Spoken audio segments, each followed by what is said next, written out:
which is the Pont de Gare in the south of France, but it's a pretty picture, so I put it up there. Right, so my presentation is sort of a rip off of the first line of Caesar's commentary on the Gallic Wars, which is appropriate then that I have an aqueduct in France. Okay, so one of the basic things that we think about when there's any sort of city together is sewage, water, and transportation. And as such, water is an important part, and so I'm going to talk about water availability in ancient Rome and how it was not necessarily equally distributed. Both the built form and the administration of the system became biased towards giving superior access to those who had greater financial resources. This was done through a variety of ways, including giving water right grants to private individuals, the way that the system is physically built in terms of distribution tanks coming off from the aqueducts, and the water quality, because not all the aqueducts had the same water quality. Various sources had murkier water, and you can just think of a variety of streams that you've seen before. Some are darker, some are clearer, some you want to drink, some you wouldn't want to drink from. And finally, the restrictions on the aquatic amenities available in ancient Rome. We often think of a lot of them, such as the baths of Caracalla, these giant, huge complexes with water everywhere, and not all people had the same access to them, just based on their size. So to start with, the way that water itself was distributed, here are the partes tres I mentioned in my title. They were divided up between private use, nomine caesaris, which means for the emperor's purposes, which had public uses as well, such as imperial bathhouses, and finally public use. So Frontinus, who is one of the main sources I've used in my presentation, is he lived and wrote his major work De Aqua Ductu in the early 2nd century CE. He gives the breakdown as such. And the percentages, based on the numbers given in his text, have been calculated by our own Professor Broom as 17% for imperial purposes, 38% for private citizens, and finally 44% for public purposes. So you can see already that we've got 44 versus 38, public and private, and I'm going to tell you why that is a big difference. So using the figures given by another scholar, population estimates for the number of domus, the really fancy houses that you like to think of in TV shows, there were about 1,800, and they account for 38% of the water supply. So often the population of Rome at that time is considered to be about 1 million, and if we consider about 30,000 people, not 30,000, 30 people per household, we get to a figure of about 54,000 people for the 38%, and then another 940,000 for the remaining 44. So already you're starting to see that some people have a lot more access to water than others. Also, we must consider that of the 54,000, that's also including slaves. And of course, slaves would not have the same freedoms and enjoyments of water features in the house as the others. So again, the inequality grows. Frontinus notes that in earlier Republican times, one of the ideas behind building the water system was that there would be equal access. And so originally, grants were not given to private citizens. However, over time, the laws changed, giving access to private citizens, although there were sort of some checks and balances to retain the old egalitarian system in that water rights and grants were not inheritable. The only exceptions at the beginning were for private use in fullers and baths. And so once you give a concession to some, then more people want the same concession on different grounds. And as such, this demonstrates the shifting trend towards more private control and interest in the water system. Finally, in this regard, as the water demand for private usage grew, the problem was solved by just building more aqueducts. And as Frontinus continually laments, tapping the system was common, so this sort of spurred on even more growth because imperial water grants were expensive and there weren't that many to be had. They sort of kept them held back in reserve, almost like the LCBO and giving out grocery stores permission to sell wine and beer. The second is that the refute we had is sort of represented, and Professor Burton, in the source that I used of his, he deals with grants in a section called the privileged few. So then, if they were so rare, you sort of see this greater inequality of water, which sort of is almost like American income inequality and wealth inequality. You see sort of just giant section of the population having very little access to water. So using the assumption that less than half of the population of Rome's houses had access to running water, you've got these hundreds of thousands of people who are using common water sources. Water marked for use in nomine caesaris also probably had some public utility, again, to deal with bathhouses and other public amenities provided by the emperor. So as such, the total access to the water system by the majority of the population was for only slightly more than half of Rome's water, while the remainder was, as noted, consumed by a few 10,000s at most. While the system started out as an egalitarian one, as it expanded and developed, so did the size of the inequality between private and public allotment of the supply, as the amount of water per capita per day remained intact. Blackwell and Hodge made calculations based on the number of quinarii and a population of 1 million. They arrived at 39 liters per day. To help you imagine what this looks like, here's a 39-liter recycling bin.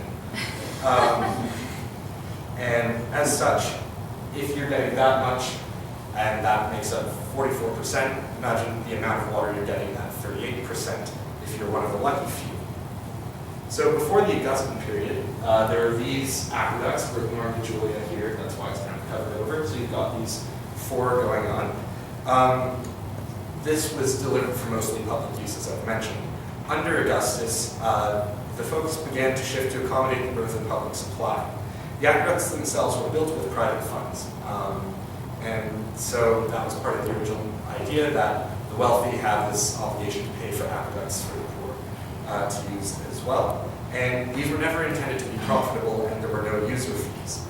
As examined earlier, distribution by the time of empire was no longer reserved for common use. Public-oriented construction and distribution started to evaporate when Augustus and Agrippa began their urban renewal project. In accordance with this new policy, Taylor, not this Taylor, different Taylor, suggests that Augustus undertook to augment the overall water delivery volume rather than diminish public service. We can see this here as there are 3 aqueducts built in the time that Augustus was reigning. This shows Augustus at his best. He's maintaining public good, but he's also making things better for the private citizens. So overall, everyone's supposed to be happy, right? But another view is that the number of water right grants available was limited by the amount required by public demand, so that it would not seem that he was abusing the public water supply. And so this is one way that, although it seems to be good that the supply overall is increasing, the rich benefited much more than the average person. If the main goal of upgrading the aqueduct system was to satisfy private demand, then the water allotted for public would be further reduced by the corruption of the watermen who administered the system. And this is just a picture of the Urbis Forma Romae, which is a big engraved map of Rome from a later time period, but they think that this is the headquarters. And this is just the seat of the watermen is intolerable. And Frontinus goes on about this a bit, how his staffers are corrupt. He identifies them as accepting bribes for overlooking unauthorized tapping, fitting pipes of different sizes, because the Romans had this whole different sizing of pipes, and you can read about this if you want to, or using angles that would connect the pipes to the main branches of the conduits at more advantageous angles, because if you put something at 90 degrees, it won't get as much water, but if you put it at 45 degrees, the water can flow more easily through it. Frontinus had less of an ethical qualm with these watermen doing this than more with the integrity of the infrastructure. Chances are if you're doing unofficial construction, then you'll do a rush job or it'll be sloppy and not done to certain standards, and so it degrades the integrity of the overall system. When watermen installed a new pipe after an old one became free, Frontinus seems more apprehensive about the castella, which is the distribution center. And I've got a picture coming up of one, which is damaged when it's tapped repeatedly and without good reason. This prioritization of concerns from the chief of the water supply demonstrates the attitude of the administration. The harm done to imperial coffers is more important than keeping the idea of water access equal. It tacitly shows that more privilege for the wealthy is morally acceptable to those who run the water, as long as the infrastructure is left unharmed or kept in a good state of repair. So here's an example of an aqueduct, not in a good state of repair, but that's more because it's 2 millennia old. Vitruvius is the other major ancient source to give us insight into the ideals of an architect who is writing with these views in mind. It follows that if no one has money, you can't really afford to hire an architect, demonstrating that there was a demand for private knowledge and accessibility to constructing these illegal add-ons to the aqueduct system. Furthermore, only the rich can afford to pay off the watermen. They're accepting bribes, they're not going to do it if they don't get something out of it. So this is another institutional issue that shows the rich are favored by circumstance rather than policy, but still favored. So here's a picture of a castellum. This one is not like the one that's described in Vitruvius, but it exists. It's just on a street. There's nothing really around it in Nîmes, in the south of France. So the built form of the system also enables the rich to have an advantage. The way that Vitruvius describes it is that there are 3 channels leading from the castellum. One in the middle for public use, which is slightly lower than the 2 flanking it, and one of the 2 flanking pipes was for private uses and one for baths. So we can sort of imagine if this were a smaller one or somewhere further along the system, you have 3 channels here: public, private, and casaris in Rome itself. The waters, when at capacity in the flanking channels, would then overflow into the public one. So basically, you'd have the water going here first. When they were full, they'd start overflowing their bounds into the one for public use. Vitruvius claims that this ensures public sources will not be stolen by private persons, so there will be constant public supply. This seems kind of illogical because gravity, if you fill up the other ones for private use first, then the public is being prioritized second. So that seems to me to be another way in which the rich had a benefit, although it did guarantee that there was a maximum amount of water that would be available to rich citizens. This setup illustrates the complex nature of the privilege of the elite, where they had guaranteed access, but the original egalitarian intent with the maximum imposed on them is still retained. Here we see 2 Roman writers who are dealing with the upper classes, and they're subtly prioritizing the wealthy through policy and infrastructure. Michael Peachin also affirms these claims, saying that Frontinus and his superiors thought water a luxury to be shared in the first instance by the emperor and the upper classes. This prioritization also manifests itself in the data provided by Frontinus, specifically in the ratios of distribution by type as described earlier, so the 44 versus the 38. That the system was built to privilege the rich shows that the institution of the water system, although seemingly equal and supposedly with checks and balances, had a bias towards giving the wealthy more access to the magnificent water system and engineering of ancient Rome. So I talked about this earlier, how there would be sub-castellum. And so here we go. So let's imagine that the one we were looking at a second ago was this one, and there's another one here that sort of branch out. One of the engineering questions for the Romans was how to direct the water along the course of the aqueduct to avoid bursts, keeping in mind that there are no pumps or engines or stuff, so they're just using gravity, which just makes it even more of an engineering marvel that they can span these vast distances at just the right angle. And so they had to use these distribution or settling tanks to stop the speed of the water from just bursting through the system. To help slow them down, they used castella. Frontinus counts 247 castella along the routes of the city's 9 aqueducts and gives more detailed information about each. Using these data, we can see how they sort of spread out and supply the 3 user types mentioned in their dedicated pipes. This system provided an economical advantage to the private citizens who obtained water grants. Namely, it was cheaper to run a main line from an earlier castellum to a sub-castellum to sort of localize distribution of the water closer to their own homes. This allowed for easier construction and maintenance, and ultimately a savings for those who were buying those grants. In terms of organization, Blackman and Hodge posited that the most likely arrangement was a dendritic one, so it sort of branches out, rather than a linear distribution system, which would be harder to coordinate and construct in chaotic ancient Rome. This fits in well with the idea that private citizens collaborated to bring water into their homes and shows how the organization of such structures was easily arranged to suit the conveniences of the water holder grants. The Castellum data also helped to show which aqueducts were targeted by those who sought grants and were able to afford them. The Aqua, one of Rome's best qualities of water, had 51 castella and had 10% of the total water distribution, vis-a-vis the Inequalities, which had 31 castella and 11%. So we know that the water quality was worse, or it's reported that this one was worse, and that one was better, so we can see that the rich were building a lot more castella to service their homes on that one or this one. Water quality is also a major issue in any city, and ancient Rome is no exception. The rich naturally want the best quality of water, and when they're able to afford it, they will do what they can to get it. Segregation of Romans by socioeconomic status was far less prevalent than in modern times, and mixed-class neighborhoods seem to have been the norm. While this initially seems difficult to draw conclusions from, especially with the paucity of the remaining built form, we can examine known areas of concentration by socioeconomic status and make speculative extrapolations from there. In notably polarized neighborhoods, such as the Palatine for the wealthy and Segura and Trans-Tiberan for the poor, there's a trend that shows that different socioeconomic incomes do accord with the types of water that are delivered. To take the example of the wealthy first, on the Palatine in Regio 10, we've got a map here, we've got 10 over here, home of the emperors and other important men, it was served by a trio of aqueducts, the Aqua, Julia, and Claudia/Annio Novus, collectively considered the purest in water quality throughout the city. At the same time, none of the aqueducts with the lower quality water served that area. The Aqua was perhaps the best source of water, and we saw that with the 51 castella. Since the Aqua Claudia mixed with the Tepula, they came and belong here together.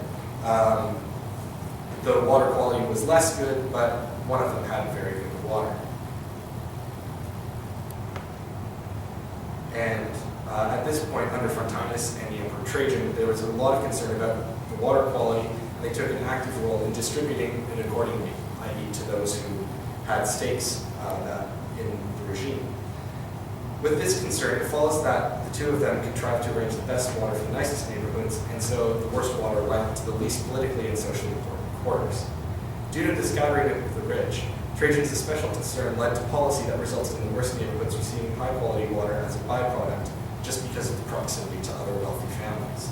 The Segura, a famous slum in Regio 4, here, that's the one that Caesar grew up in, famously, was served by the Aqua Claudia and Novus, just as all Regiones were. In addition, the fourth Regio was also served by the two worst aqueducts, the Annio Novus and the Tepula. And Tepula sounds like tepid. It just doesn't sound like a good time, especially in the summer when it gets really hot. You have to drink sort of this like muggy water. You wouldn't want to do that. This relationship all makes sense, as all aqueducts' capacities were needed, and not all subpar water could be directed to factories or other sort of industries that consume water, like the fullers, as mentioned before, for your dry cleaning. A second example of this poor water quality going to its corresponding class can be found in the Trans-Tiberan area, Regio 14, so the far side of the Tiber. This is an area known for sort of the working class and other sort of marginal groups, beggars and Jews, as dealt with in Juven. We consider them all as one class, and this was considered a good reason to send the worst water there because these are politically marginal groups, so who's going to advocate to not have them?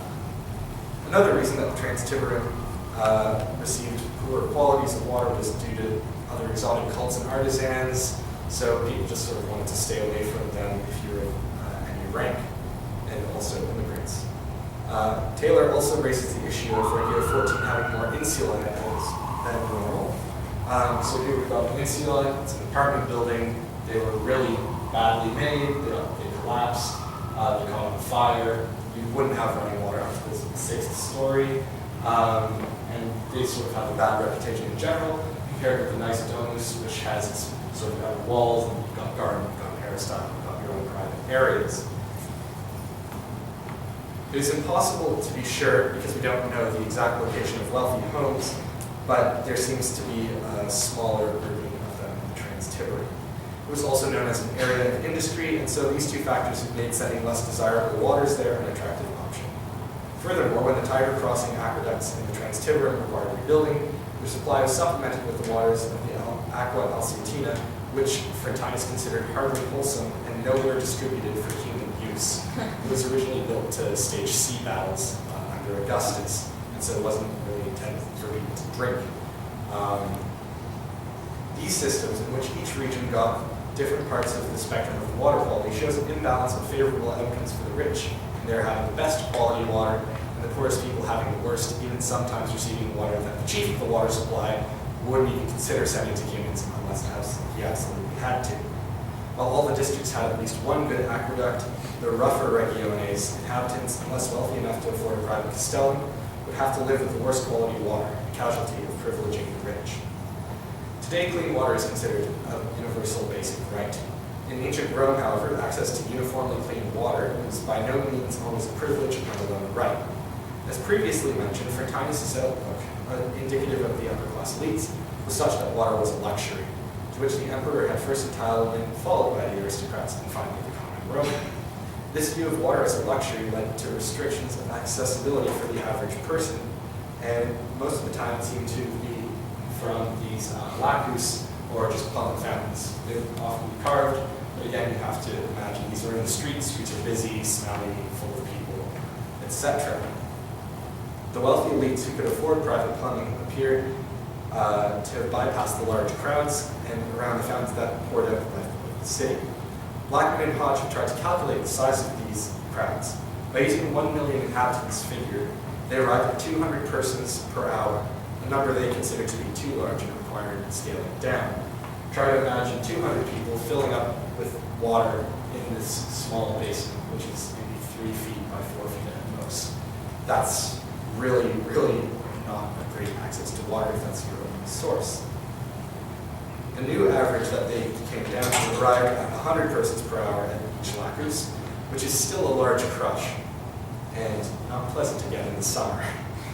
For the person who has worked all day to have to stand in a crowded line shows the inequality when another person can lazily stroll down to the crowd-free fountain in the middle of their nice peristyle where they can sort of casually fill up their cup and drink from it. One of the reasons for this crowding is that in the early part of Augustus' reign, the Senate passed an act stating that no more public fountains were to be built. That edict was followed, causing congestion among the masses if our data are correct. The system's overseers also decided not to construct a new aqueduct for the Termai Septimianum, the Trans-Tiberan area, the only such imperial bathhouse located there. For other projects of similar size, the overseers have made upgrades to the system, such as when Augustus installed the Aqua Alciatina for his Anunnaki, as I mentioned earlier. The lack of upgrading and building infrastructure to supply the commoner with water is a method through which communal water features were made less accessible to any non-wealthy user. Upgrades to the water system were made, however, as the number of bathhouses in Rome increased by close to 500% from 33 BCE until the beginning of the 4th century CE. Baths of Caracalla is one example of that. You can see this is only a slice of the complex, and there's already a lot of water being used, so these bathhouses were large draws on the system. One estimate puts the bath complex's capacity at 15,000 bathers, but Blackman and Hodge have tried to bring that down to close to 10,000. If this is correct, most people would not be able to take a bath daily or even every few days, as we like to imagine in TV, and we imagine from TV and other stories. When antiquity is discussed, Roman baths are a key part of the modern imagining, but in fact this access to water and socializing was not available to everyone, not only because of temporal constraints, but also as a result of a lack of infrastructure. Access to water was much more difficult for the average Roman if population estimates hold true.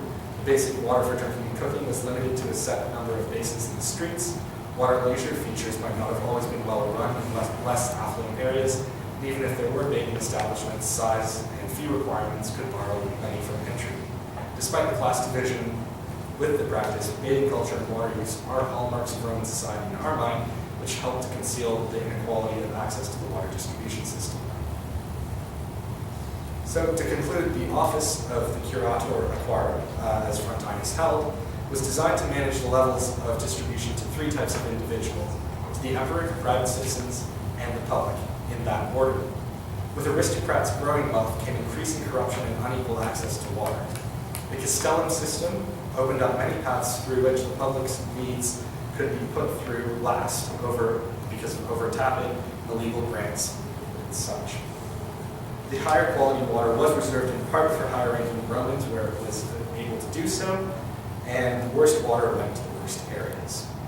Social uses of water, in addition to basic access to the fountains, were constrained by space and financial needs. These factors throughout the system demonstrate a bias in the water distribution system that benefits the wealthy at the commoner's expense, thereby giving unequal